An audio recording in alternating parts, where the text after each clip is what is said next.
Having searched the internet and YouTube and picked the best of everything, I've come up with my own effort. It involves plastic container, which purloined off of Her Who Must Be Obeyed. To that I reinforce the bottom with some plywood and attach it to the bottom through this angle bracket. It just screws straight through. And onto the bracket I've attached that clip, which will hold the 24-volt motor. Oh, just one more thing.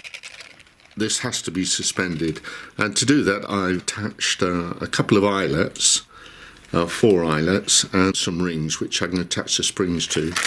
And the bottom I screwed on again as a means of attaching the springs.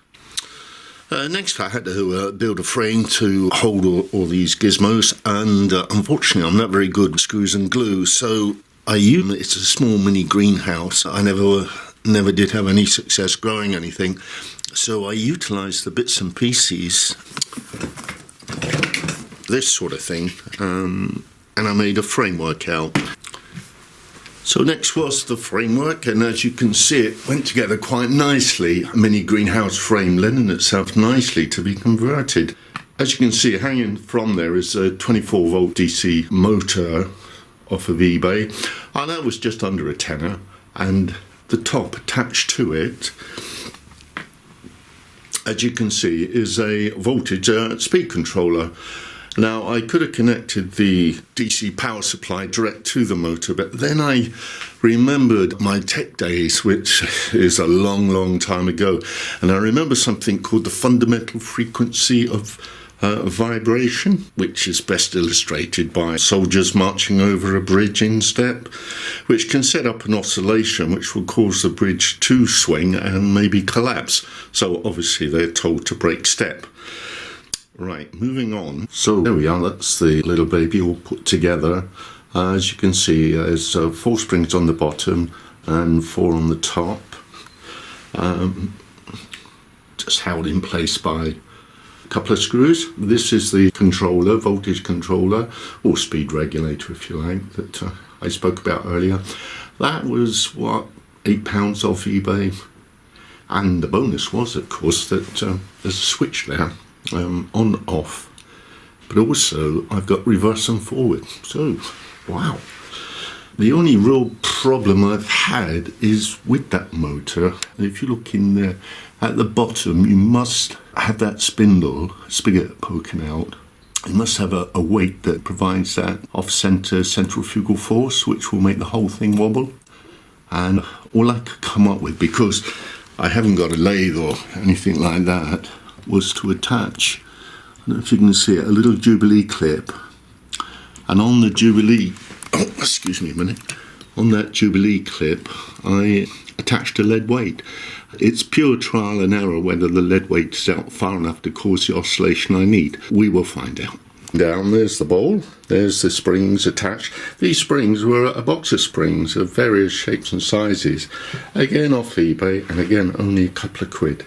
This whole lot probably was in the region of about £20. I think the motor, that little 24-volt motor, was the dearest thing, but certainly under £20.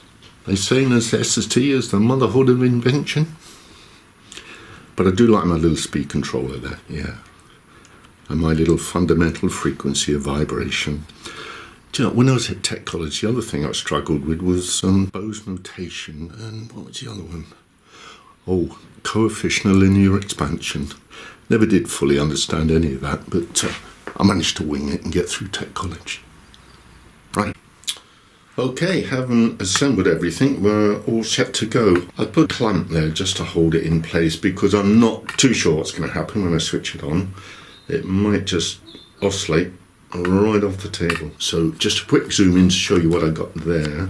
There it's connected up my 24-volt old Acer power supply, laptop power supply. I've got a green light because I've switched it on, which looks like I've wired it up right. So what I'm going to do, I'll put some medium in, some sand. That's all I got at the moment. I believe that you need about 4 different types of medium to end up with a very smooth polished surface. But having gone on the internet and looked at the prices, oh dear, I don't know what I'm going to do actually. I'll have to try and find some form of medium that will give me the finish I want. But in the meantime, let's just see if this works. I'll put some sand in. Oh, Gordon Bennett, do you know what? You put something down and you look round and it's gone. Ah, there it is.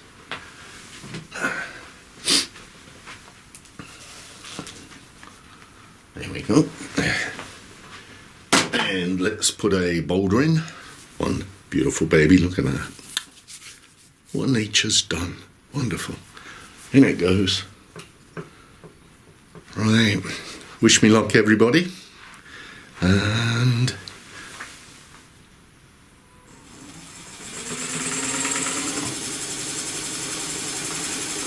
wow, something's happening.